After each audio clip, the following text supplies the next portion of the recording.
नमस्कार साथियों। तो हम पढ़ रहे थे कोशिका, और कोशिका में हमने केंद्रक शुरू किया था। केंद्रक में हमने गुणसूत्र शुरू किया था। तो साथियों, गुणसूत्र में जहां तक मुझे याद है, मैंने कल आपको पढ़ाया गुणसूत्र के बारे में, और गुणसूत्र की संरचना हमने पढ़ ली थी, जिसमें हमने देखा था कि गुणसूत्र के अंदर 4 पार्ट हमें दिखाई देते हैं। कौन कौन से देते हैं? सबसे पहला भाग जो गुणसूत्र का बाह्य आवरण होता है, पेलिकल, और दूसरी बात अगर अपन देखें तो क्रोमोनीमेटा, और तीसरा क्रोमोमियर्स, चौथा दिखाई देता है सेंट्रोमियर्स। इन चारों के बारे में हमने कल देख लिया था, पढ़ लिया था। अब हम आगे गुणसूत्र का अध्ययन करते हैं। साथियों, हमने पढ़ा था सेंट्रोमियर के बारे में।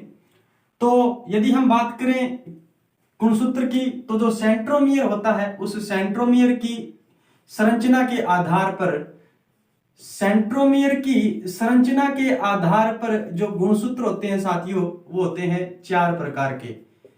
सेंट्रोमियर की संख्या के आधार पर, की संख्या के आधार पर, जो गुणसूत्र होते हैं, गुणसूत्र कितने प्रकार के होते हैं साथियों? 4 प्रकार के होते हैं। कितने प्रकार के होते हैं? 4 प्रकार के होते हैं। पहला होता है मोनोसेंट्रिक। कौन सा? मोनोसेंट्रिक। दूसरा जो होता है वो होता है डाइसेंट्रिक। कौन सा होता है? डाइसेंट्रिक। तीसरा जो होता है उसे कहते हैं पॉलीसेंट्रिक। क्या कहा जाता है? पॉलीसेंट्रिक।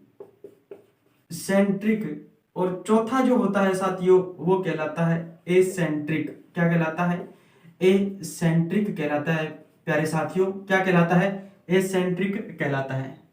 मित्रों, कल हमने गुणसूत्र की संरचना का अध्ययन किया था। उसमें जो चौथा पार्ट होता है वो होता है कौन सा? सेंट्रोमियर। उसी सेंट्रोमियर की संख्या के आधार पर जो गुणसूत्र होते हैं मित्रों, वो कितने प्रकार के होते हैं? 4 प्रकार के होते हैं। कितने प्रकार के होते हैं? 4 प्रकार के होते हैं। यदि हम इन 4 प्रकारों में देखें तो पहला होता है मोनोसेंट्रिक, दूसरा होता है डाइसेंट्रिक, तीसरा होता है पॉलीसेंट्रिक, और चौथा होता है साथियों एसेंट्रिक। गुणसूत्र की कितने प्रकार के होते हैं? गुणसूत्र 4 प्रकार के होते हैं। इस सेंट्रोमियर की संख्या के आधार पर कितने प्रकार के होते हैं साथियों? 4 प्रकार के होते हैं। मोनोसेंट्रिक की यदि हम बात करें तो जो मोनोसेंट्रिक गुणसूत्र होता है साथियों, इसमें जो सेंट्रोमियर होता है वो कितना होता है? सेंट्रोमियर जो होते हैं वो कितने होते हैं? सेंट्रोमियर जो होते हैं वो कितने होते हैं साथियों? सेंट्रोमियर होता है 1। कितने होते हैं? 1 होते हैं। डाइसेंट्रिक के अंदर यदि हम बात करें तो सेंट्रोमियर जो होते हैं वो कितने होते हैं साथियों? 2 होते हैं। कितने होते हैं? 2 होते हैं। पॉलीसेंट्रिक की बात करें तो साथियों जो सेंट्रोमियर होता है वो कितने होते हैं? 2 से अधिक होते हैं। कितने होते हैं? 2 से अधिक होते हैं। और यदि हम बात करें साथियों एसेंट्रिक की, तो इसके अंदर जो सेंट्रोमियर होता है वो साथियों अनुपस्थित होता है। क्या होता है? अनुपस्थित होता है। मित्रों, यदि हम बात करें मोनोसेंट्रिक की, तो इसके अंदर जो सेंट्रोमियर होता है, मोनोसेंट्रिक गुणसूत्र की बात करें तो इसके अंदर जो सेंट्रोमियर होता है वो 1 होता है। डाइसेंट्रिक की यदि हम बात करें तो डाइसेंट्रिक में जो सेंट्रोमियर होता है साथियों वो 2 होते हैं।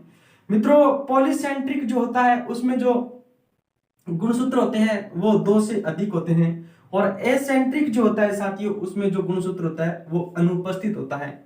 तो गुण सेंट्रोमियर की संख्या के आधार पर गुणसूत्र कितने प्रकार के होते हैं मित्रों? कितने प्रकार के होते हैं? 4 प्रकार के होते हैं। संख्या के आधार पर 4 प्रकार के होते हैं साथियों। मोनोसेंट्रिक, डाइसेंट्रिक, पॉलीसेंट्रिक और एसेंट्रिक। मोनोसेंट्रिक यानी इस गुणसूत्र के अंदर सेंट्रोमियर की संख्या कितनी होती है? 1 होती है। डाइसेंट्रिक जो होता है इसमें सेंट्रोमियर की संख्या 2 होती है। पॉलीसेंट्रिक जो होता है इसके अंदर गुणसूत्र की संख्या 2 से अधिक होती है। और एसेंट्रिक जो होता है इसमें गुणसूत्र में जो सेंट्रोमियर होता है वो क्या होता है साथियों? अनुपस्थित होता है। यदि हम बात करें गुणसूत्र की, तो साथियों सेंट्रोमियर की स्थिति के आधार पर, किसके आधार पर, सेंट्रोमियर की स्थिति के आधार पर यदि हम देखें तो जो गुणसूत्र होता है प्यारे मित्रों वो कितने प्रकार के होते हैं, वो भी 4 प्रकार के होते हैं। कितने प्रकार के होते हैं साथियों, स्थिति के आधार पर यदि देखें तो गुणसूत्र कितने प्रकार के होते हैं, कितने प्रकार के होते हैं, 4 प्रकार के होते हैं। कौन कौन से होते हैं साथियों सॉरी, एक होता है टीलोसेंट्रिक, कौन सा होता है, टीलोसेंट्रिक होता है। दूसरा जो होता है एक्रोसेंट्रिक होता है, एक्रोसेंट्रिक होता है। तीसरा जो होता है हमारा साथियों वो होता है कौन सा, वो होता है टीलोसेंट्रिक, एक्रोसेंट्रिक, और तीसरा जो होता है साथियों वो होता है सब मेटासेंट्रिक। कौन सा होता है, सब मेटासेंट्रिक होता है, सब मेटासेंट्रिक होता है। और चौथा जो होता है वो मेटासेंट्रिक होता है। कौन सा होता है, मेटासेंट्रिक होता है। प्यारे साथियों यदि हम बात करें सेंट्रोमियर की स्थिति के आधार पर गुणसूत्रों की संख्या, तो जो गुणसूत्रों की संख्या होती है वो 4 होती है साथियों, 4 प्रकार के होते हैं। किसके आधार पर, सेंट्रोमियर की स्थिति के आधार पर। पहला होता है टीलोसेंट्रिक, दूसरा होता है एक्रोसेंट्रिक, और चौथा होता है साथियों सब मेटासेंट्रिक, और चौथा जो होता है मेटासेंट्रिक होता है। यदि हम बात करें इस टीलोसेंट्रिक की, तो इसके अंदर हमने कल देखा था कि गुणसूत्र के अंदर एक भुजा होती है, वो क्या कहलाती है साथियों, पी कहलाती है। ये जो भुजा होती है ये पी कहलाती है, और ये भुजा जो होती है क्यू कहलाती है। साथियों इस टीलोसेंट्रिक के अंदर ये दोनों भुजाएं क्या होती है मित्रों, अनुपस्थित होती है। पी भुजा जो होती है क्या होती है, अनुपस्थित होती है। पी भुजा जो क्या होती है मित्रों, अनुपस्थित होती है। और इसे क्या कहते हैं, इसकी जो आकृति हो जाती है वो किसके समान हो जाती है मित्रों, आई के समान आकृति हो जाती है। आई के समान क्या हो जाती है मित्रों, इसकी आकृति हो जाती है।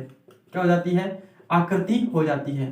प्यारे साथियों एक बार फिर से देखिए, जो टीलोसेंट्रिक होता है उसमें जो हमारी पी और क्यू भुजा होती है गुणसूत्र की, वो क्या होता है कि जो पी भुजा होती है वो अनुपस्थित होती है और क्यू भुजा पाई जाती है, और ये आई के समान आकृति में पाई जाती है।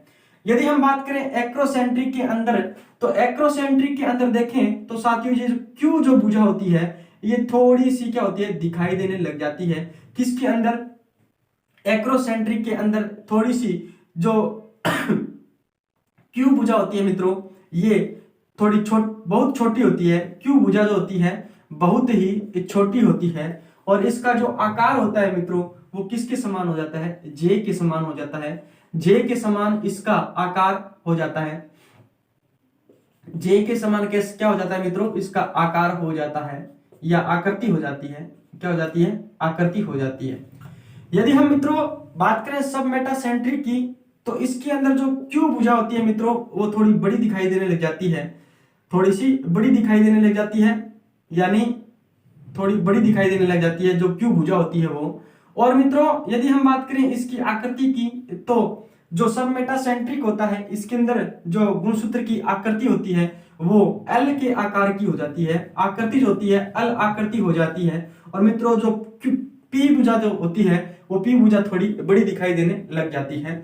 मित्रों मेटासेंट्रिक की बात करें, अपन मेटासेंट्रिक की बात करें तो ये जो पी भुजा होती है ये इस क्यू भुजा से थोड़ी सी छोटी रह जाती है साथियों, और इस क्यू भुजा से थोड़ी छोटी रह जाती है। और मित्रों यदि हम बात करें इस मेटासेंट्रिक की, तो यह किसकी आकृति का हो जाता है मित्रों, किसकी आकृति का हो जाता है, ये वी आकृति का हो जाता है। कैसी आकृति में हो जाता है, वी आकृति में हो जाता है। कैसी आकृति में हो जाता है साथियों, वी आकृति में हो जाता है। तो मित्रों ये तो थे प्रकार किसके, गुणसूत्र के। मित्रों यदि हम बात करें गुणसूत्र की, तो सेंट्रोमियर की संख्या के आधार पर जो गुणसूत्र होते हैं वो 4 प्रकार के होते हैं। कौन कौन से होते हैं, एक तो होता है मोनोसेंट्रिक, एक होता है डाइसेंट्रिक, एक होता है साथियों पॉलीसेंट्रिक, और एक होता है कौन सा होता है साथियों, एक होता है एसेंट्रिक। एसेंट्रिक होता है, और जो मोनोसेंट्रिक होता है उसमें जो गुणसूत्र की संख्या होती है साथियों कितनी होती है, गुणसूत्र में जो किसकी संख्या साथियों, यदि हम बात करें गुणसूत्र में सेंट्रोमियर की जो संख्या होती है वो मोनोसेंट्रिक में 1 होती है, डाइसेंट्रिक में जो सेंट्रोमियर की संख्या होती है वो 2 होती है, और पॉलीसेंट्रिक में गुणसूत्र की जो संख्या होती है साथियों 2 से अधिक होती है। यदि हम बात करें एसेंट्रिक की, तो एसेंट्रिक के अंदर जो गुणसूत्र की संख्या होती है प्यारे साथियों वो कितनी होती है? अनुपस्थित होती है। क्या होती है? अनुपस्थित होती है। मित्रों, अगला जो भाग आता है वो सेंट्रोमियर की स्थिति के आधार पर जो गुणसूत्र होते हैं वो 4 प्रकार के होते हैं। कौन कौन से होते हैं साथियों? एक होता है टीलोसेंट्रिक, एक होता है एक्रोसेंट्रिक, और एक होता है सबमेटोसेंट्रिक, और एक होता है मेटासेंट्रिक। यदि हम टीलोसेंट्रिक की बात करें तो इसके अंदर हमने कल देखा था एक गुणसूत्र के अंदर 2 भुजाएं पाई जाती है, एक होती है पी और एक होता है क्यू। यदि हम पी भुजा की बात करें सॉरी यदि हम पी भुजा की बात करें तो पी भुजा इसके अंदर क्या होती है साथियों? अनुपस्थित होती है, और इसकी आकृति किसके समान हो जाती है? आई के समान हो जाती है। मित्रों, एक्रोसेंट्रिक की बात करें अपन तो जो क्यू भुजा होती है, सॉरी जो पी भुजा होती है, इसकी कौन सी? जो पी भुजा होती है मित्रों वो बहुत ही छोटी होती है। क्या होती है? ये जो पी भुजा होती है मित्रों ये क्या होती है? बहुत ही छोटी होती है और जे के समान आकृति की हो जाती है। सब मेटासेंट्रिक की बात करें तो साथियों ये अल आकृति का हो जाता है, और ये जो पी भुजा होती है ये थोड़ी बहुत क्या होती है साथियों? पहले की बजाय थोड़ी बड़ी हो जाती है। और जो मेटासेंट्रिक है साथियों वो उसके अंदर जो गुणसूत्र होता है वी आकृति का हो जाता है, और जो क्यू भुजा होती है इसकी साथियों ये क्या हो जाती है? इस सॉरी ये जो पी भुजा होती है ये क्या होती है? इस क्यू भुजा से थोड़ी छोटी रह जाती है। तो ये तो थे साथियों क्या गुणसूत्र के प्रकार क्या होते हैं? गुणसूत्र के प्रकार होते हैं जिनको हमने 2 तरीके से पढ़ा। एक तो गुणसूत्र, एक तो सेंट्रोमियर की स्थिति के आधार पर हमने देखा, एक देखा सेंट्रोमियर की क्या सेंट्रोमियर की संख्या के आधार पर हमने देखा। मित्रों, यदि हम बात करें एक गुणसूत्र की तो कभी कभी क्या होता है एक गुणसूत्र में अन्य सेंट्रोमियर पाया जाता है, एक अन्य सेंट्रोमियर पाया जाता है एक गुणसूत्र के अंदर। सेंट्रोमियर पाया जाता है एक गुणसूत्र के अंदर, अन्य सेंट्रोमियर, जिसे अपन क्या कहते हैं साथियों? इस सेंट्रोमियर को क्या कहते हैं? जो अन्य सेंट्रोमियर जो कभी कभी पाया जाता है इस सेंट्रोमियर को क्या कहते हैं साथियों? क्या कहा जाता है? द्वितीयक सेंट्रोमियर कहा जाता है। क्या कहा जाता है? द्वितीयक सेंट्रोमियर कहा जाता है। अन्य जो सेंट्रोमियर पाया जाता है इसे क्या कहा जाता है? द्वितीयक सेंट्रोमियर कहा जाता है। क्या कहा जाता है? द्वितीयक सेंट्रोमियर कहा जाता है। मित्रों, इस द्वितीयक सेंट्रोमियर की बात करें, इस द्वितीयक सेंट्रोमियर की बात करें तो यह किससे जुड़ा रहता है? हमने पढ़ा था केंद्रक, केंद्रक के अंदर हमने न्यूक्लियोलस देखा था। न्यूक्लियोलस से क्या होता है? ये सेंट्रोमियर जुड़ा रहता है, न्यूक्लियोलस से जुड़ा रहता है, इसलिए इस द्वितीयक सेंट्रोमियर को क्या कहा जाता है साथियों? न्यूक्लियोलस संगठक कहा जाता है। क्या कहा जाता है? न्यूक्लियोलर संगठक कहा जाता है। क्या कहा जाता है? न्यूक्लियोलर संगठक कहा जाता है।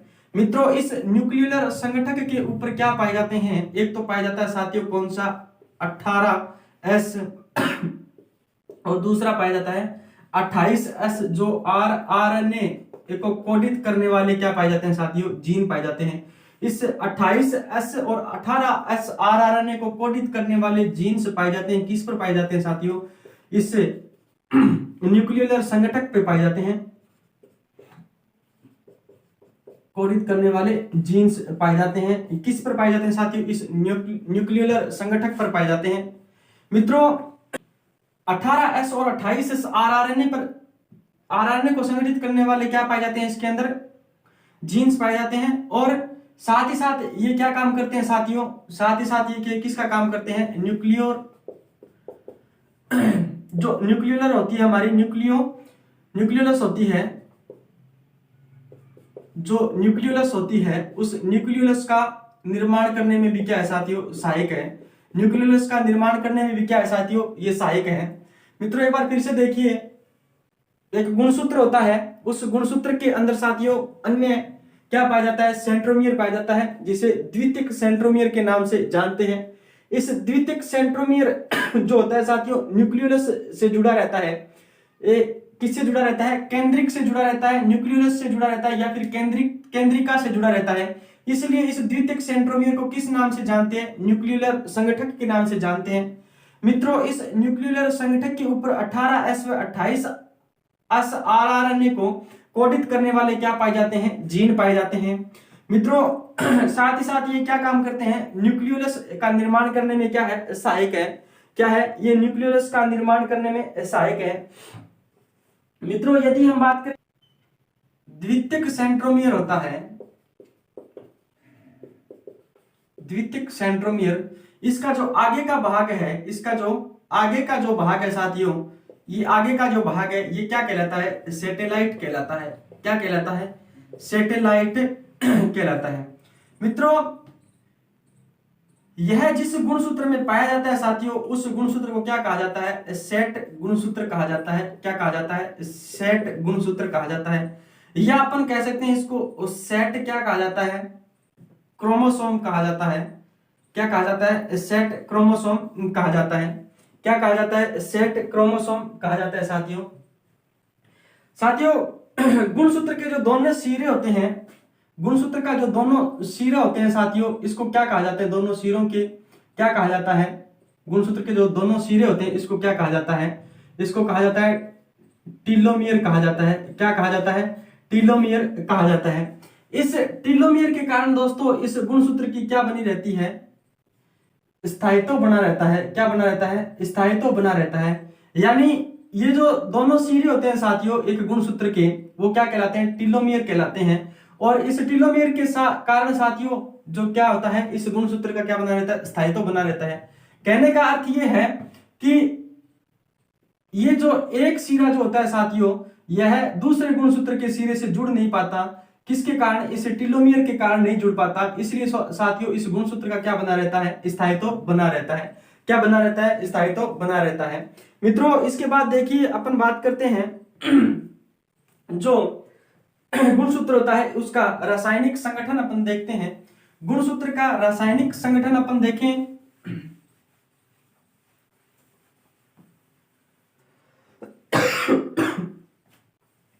गुणसूत्र का यदि रासायनिक संगठन देखें तो इसके अंदर साथियों पाया जाता है न्यूक्लिक अम्ल पाया जाता है। रासायनिक संगठन की बात करें अपन, रासायनिक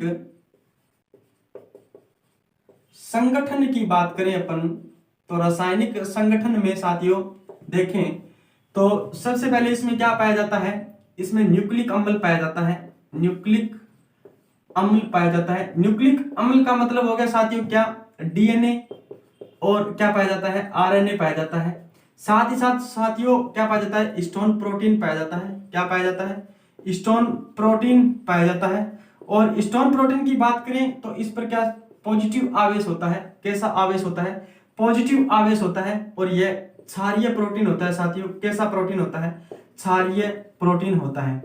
कैसा प्रोटीन होता है, क्षारीय प्रोटीन होता है। मित्रों इसके रासायनिक संगठन की बात करते हैं तो रासायनिक संगठन में यदि देखें तो इसमें क्या पाया जाता है, न्यूक्लिक अम्ल पाया जाता है। और न्यूक्लिक अम्ल में साथियों स्टोन प्रोटीन, यानी यह पॉजिटिव प्रकार का होता है। यानी इस पर जो आवेश पाया जाता है पॉजिटिव आवेश पाया जाता है। और यह क्षारीय प्रकार का होता है, क्षारीय प्रकार का होता है। साथियों एक गुणसूत्र के अंदर ये डीएनए और ये स्टोन प्रोटीन का जो संगठक होता है, इस स्टोन प्रोटीन का और डीएनए का जो संगठक होता है वो किस प्रकार से व्यवस्थित रहता है, ये संगठक किस प्रकार से व्यवस्थित रहता है, इसको समझाने के लिए एक संकल्पना दी गई। एक संकल्पना दी गई साथियों। उस संकल्पना को क्या कहते हैं, न्यूक्लियोसोम संकल्पना के नाम से जानते हैं। न्यूक्लियोसोम संकल्पना के नाम से जानते हैं। इसको किसके नाम से जानते हैं, न्यूक्लियोसोम संकल्पना के नाम से जानते हैं। साथियों ये जो डीएनए होता है और जो स्टोन प्रोटीन होती है, ये एक गुणसूत्र के अंदर किस प्रकार से इनका जो संगठन होता है वो किस प्रकार से व्यवस्थित रहता है, इसको समझाने के लिए एक संकल्पना दी गई। और इस संकल्पना को क्या कहा जाता है, न्यूक्लियोसोम संकल्पना कहा जाता है। साथियों इस संकल्पना के अनुसार जो प्रत्येक क्रोमेटिन तंतु होता है, इस संकल्पना के अनुसार जो प्रत्येक क्रोमेटिन तंतु होता है साथियों, प्रत्येक क्रोमेटिन जो तंतु होता है वो क्या होता है साथियों वो क्या होता है, न्यूक्लियोसोम तंतु का बना होता है। किसका बना होता है, न्यूक्लियोसोम यूनिट का बना होता है। किसका बना होता है, न्यूक्लियोसोम यूनिट का बना होता है। न्यूक्लियोसोम यूनिट का बना होता है। यदि हम बात करें इस न्यूक्लियोसोम संकल्पना की, तो इसके अंदर जो प्रत्येक क्रोमेटिन तंतु होता है साथियों वो किसका बना होता है, इस न्यूक्लियोसोम यूनिट का बना होता है। किसका बना होता है, न्यूक्लियोसोम यूनिट का बना होता है। मित्रों इस न्यूक्लियोसोम यूनिट का बना होता है। और यदि हम बात करें इस क्रोमेटिन तंतु की, तो इसके अंदर साथियों इस 4 प्रकार के स्टोन प्रोटीन पाए जाते हैं। कितने प्रकार के, 4 स्टोन प्रोटीन पाए जाते हैं साथियों।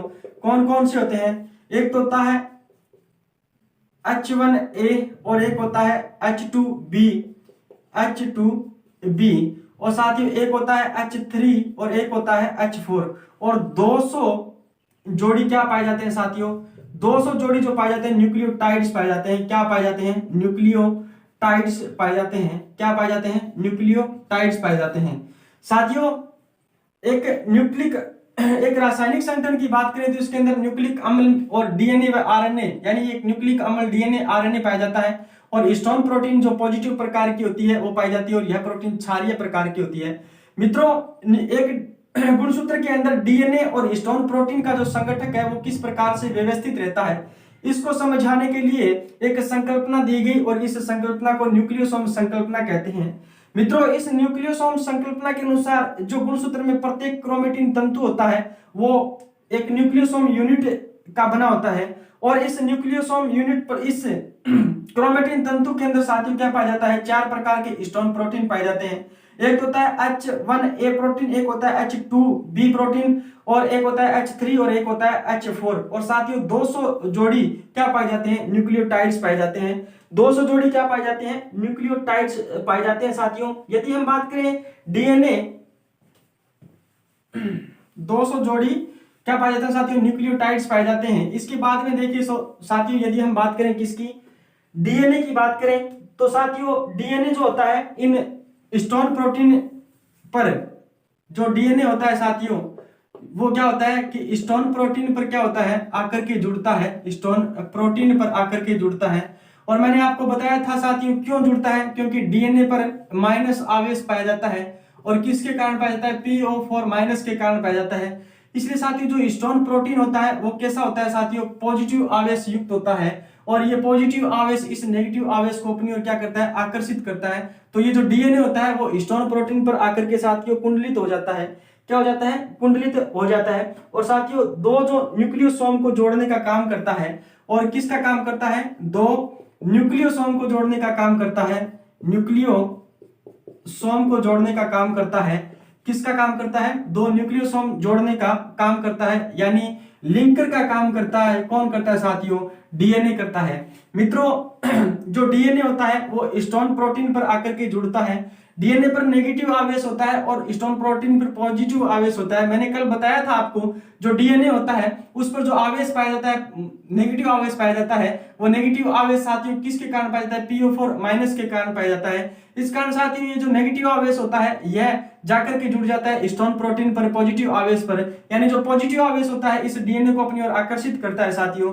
और ये जो डीएनए होता है साथियों ये क्या काम करता है, दो न्यूक्लियोसोम को जोड़ने का काम करता है, दो न्यूक्लियोसोम को जोड़ने का काम करता है, जोड़ने का काम करता है, यानी हम कह सकते हैं एक लिंकर का काम करता है साथियों। कौन करता है, यह डीएनए करता है। यदि हम बात करें साथियों, यदि हम बात करें गुणसूत्रों की, तो इसके अलावा साथियों कुछ विशेष प्रकार के गुणसूत्र पाए जाते हैं। जैसे कुछ विशेष प्रकार के गुणसूत्र पाए जाते हैं, कौन कौन से साथियों, यदि हम बात करें किसकी, विशेष गुणसूत्रों की बात करें तो एक तो होता है लैंप ब्रश गुणसूत्र, एक होता है लैंप ब्रश गुणसूत्र होता है साथियों, एक होता है लैंप ब्रश गुणसूत्र होता है। और जो दूसरा होता है वो होता है साथियों कौन सा, दूसरा जो होता है वो पॉलीटीन क्रोमोसोम होता है। कौन सा होता है साथियों, पॉलीटीन क्रोमोसोम या गुणसूत्र होता है, पॉलीटीन गुणसूत्र के नाम से हम जिसे जानते हैं। मित्रों लैंप ब्रश गुणसूत्र और पॉलीटीन जो गुणसूत्र होते हैं साथियों वो विशेष प्रकार के गुणसूत्र हैं। क्या है साथियों, एक विशेष प्रकार के गुणसूत्र हैं। यदि हम बात करें इस लैंप ब्रश गुणसूत्र की, तो इसकी जो खोज है साथियों वो खोज की थी किसने, रुकर्ट नामक एक वैज्ञानिक हुए थे, रुकर्ट नामक एक वैज्ञानिक हुए थे। और साथियों इन्होंने 1892 ईस्वी को इन्होंने 1892 ईस्वी में, रुकर्ट नामक वैज्ञानिक ने 1892 ईस्वी में लैंप ब्रश नामक गुणसूत्र की क्या की थी साथियों, खोज की थी। इन्होंने क्या कि जो मछलियां होती है साथियों, मछलियों के अंदर, पक्षियों के अंदर, और साथियों यदि हम बात करें किसकी, एम्फीबियन जो जीव होते हैं, एम्फीबियन जो जीव होते हैं, उन एम्फीबियन जीवों के अंदर उन एम्फीबियन जीवों के अंदर यदि हम देखें साथियों, तो जो यानी ये जो मछलियां, पक्षी और जो एम्फीबियन जीव होते हैं, ये साथियों अंडे देने वाले जीव होते हैं। कौन से? अंडे देने वाले जीव होते हैं। और मित्रों यदि हम बात करें इसकी जो डिम्ब कोशिकाएं होती है, इन पक्षियों की, मछलियों की और जो एम्फीबियन होती है, इनकी जो डिम्ब कोशिकाएं होती है, उन डिम्ब कोशिकाओं में कुछ बड़े आकार के क्या पाए जाते हैं, इन डिम्ब कोशिकाओं में कुछ बड़े आकार के गुणसूत्र पाए जाते हैं, कुछ बड़े आकार के गुणसूत्र पाए जाते हैं। और इन बड़े आकार के गुणसूत्रों को क्या कहा जाता है? बड़े आकार के गुणसूत्र पाए जाते हैं। इन बड़े आकार के गुणसूत्रों को क्या कहा जाता है साथियों? क्या कहा जाता है? लैंप ब्रश गुणसूत्र कहा जाता है। लैंप ब्रश गुणसूत्र कहा जाता है। मित्रों इन डिम्ब कोशिकाओं में कुछ बड़े आकार के गुणसूत्र पाए जाते हैं और इनका जो आधार भाग होता है साथियों, वो किसका बना होता है? डीएनए का बना होता है। जो आधार भाग जो होता है इनका साथियों, वो किन का बना होता है? डीएनए का बना होता है। और आधार भाग से कुछ साथियों तंतु रूपी संरचनाएं निकलती है। एक तंतु रूपी संरचनाएं निकली रहती है साथियों। क्या निकली रहती है? तंतु रूपी संरचना निकली रहती है, जिनका जो आकार होता है वो ब्रश के समान होता है। जिनका आकार क्या होता है? ब्रश के समान होता है। इस कारण साथियों इन गुणसूत्रों को नाम दिया जाता है, लैंप ब्रश गुणसूत्र कहा जाता है। क्या कहा जाता है? लैंप ब्रश गुणसूत्र कहा जाता है। प्यारे साथियों इनका जो काम होता है वो क्या होता है? आरएनए संश्लेषण करना होता है। क्या होता है? आरएनए संश्लेषण करना होता है। किनका काम होता है साथियों? लैंप ब्रश गुणसूत्रों का होता है। और साथ ही साथ साथियों जो अंडे में जो पित्त पाया जाता है, जिसे अपन कहते हैं यॉक, क्या यॉक जो पाया जाता है साथियों, उस यॉक का भी निर्माण करते हैं लैंप ब्रश गुणसूत्र। किसका निर्माण करते हैं? उस यॉक का निर्माण करने में सहायक है साथियों। निर्माण में कहीं ना कहीं अपनी भूमिका निभाते हैं। कौन निभाते हैं? ये यॉक गुणसूत्र कौन निभाते हैं? ये लैंप ब्रश गुणसूत्र निभाते हैं। इसके बाद में यदि हम बात करें साथियों किसकी, पॉलीटीन गुणसूत्र की अपन बात करते हैं, तो पॉलीटीन गुणसूत्र के अंदर अपन देखें तो प्यारे मित्रों जो पॉलीटीन गुणसूत्र है इनकी खोज की थी 1881 ईस्वी में। 1881 ईस्वी में इनको खोजा था और बाल बियानी नामक एक वैज्ञानिक थे। कौन से? बाल बियानी नामक एक वैज्ञानिक थे। इन्होंने 1881 ईस्वी में खोजा था। किनको खोजा था साथियों? इन्हें पॉलीटीन क्रोमोसोम को देखा था साथियों। क्या जो 1881 में बाल बियानी नामक जो वैज्ञानिक थे, इन्होंने सर्वप्रथम 1881 ईस्वी में पॉलीटीन नामक गुणसूत्रों को देखा था साथियों। किसमें देखा था? जो कीट होते हैं, उन कीटों की जो लार्वा होती है साथियों, कीटों की जो लार्वा होती है, उस लार्वा की जो लार ग्रंथियां होती है, उस लार ग्रंथियों में देखा था साथियों। किसको देखा था? इन पॉलीटीन गुणसूत्रों को किसने देखा था? बाल बियानी नामक एक वैज्ञानिक ने देखा था। और साथियों इनका जो अध्ययन किया था वो किसने किया था? कोस्टॉफ नामक वैज्ञानिक ने किया था। अध्ययन जो किया था वो किसने किया था? कोस्टॉफ नामक एक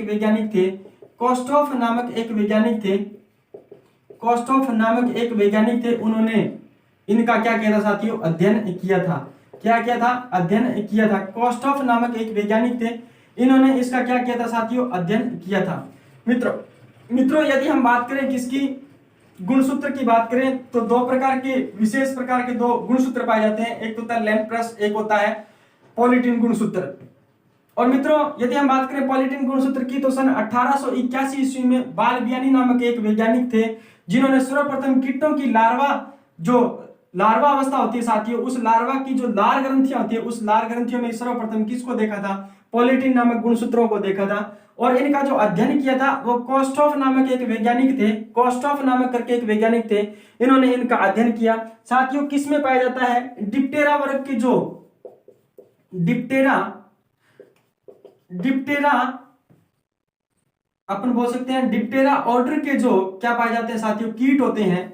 डिप्टेरा ऑर्डर के जो कीट होते हैं उन कीटों की जो लार्वा होती है उन लार्वा की लार ग्रंथियों में पाए जाते हैं, उन लार्वा की लार ग्रंथियों में पाए जाते हैं साथियों। इसके बाद में यदि हम बात करें इनकी, तो इनकी जो लार ग्रंथियां होती है उनमें पाए जाते हैं। और मेलपी की जो नलिकाएं होती है, इन कीटों की जो मेलपी की नलिकाएं होती है, मेलपी की नलिकाओं में ये पाए जाते हैं, मेलपी की नलिकाओं में पाए जाते हैं। साथ ही साथ साथियों इनकी जो पाचक क्या होती है साथियों, आहारनाल होती है। आहारनाल की एपिथीलियमी जो स्तर होता है, आहारनाल का एपिथीलियमी जो स्तर होता है, आहारनाल का एपिथीलियमी जो स्तर होता है, एपिथीलियमी जो स्तर होता है उस स्तर में पाए जाते हैं। ये कौन पाए जाते हैं साथियों, पोलिटिन गुणसूत्र पाए जाते हैं। साथियों उम्मीद करता हूं कि आज का लेक्चर समझ में आया है। मित्रों ये तो था हमारा गुणसूत्र जिसको आज हमने कंप्लीट किया। मित्रों धीरे धीरे करके हम सारा जो कंटेंट है वो इसी प्रकार पढ़ते जाएंगे, और आगे आने वाली वीडियो हो सकता है मैं सारे जितना भी जो लेक्चर होता है वो एक वीडियो के अंदर शायद कंप्लीट करूं। सुविधा के अनुसार हो सकता है मैं कंप्लीट कर दूं एक लेक्चर के अंदर, और अगर एक लेक्चर के अंदर कंप्लीट नहीं होता है तो देखते हैं उसको 2 लेक्चर के अंदर कंप्लीट कर लेंगे। लेकिन ज्यादा से ज्यादा चैनल को साथियों शेयर करें और वीडियो को लास्ट तक देखें, और चैनल को सब्सक्राइब करें साथियों। ज्यादा से ज्यादा वीडियो को लाइक करें, कमेंट बॉक्स में अपना कमेंट डालें साथियों, और दुआ करता हूं कि आप सभी को अच्छे से समझ में आ रहा है। साथियों नमस्कार, जय हिंद।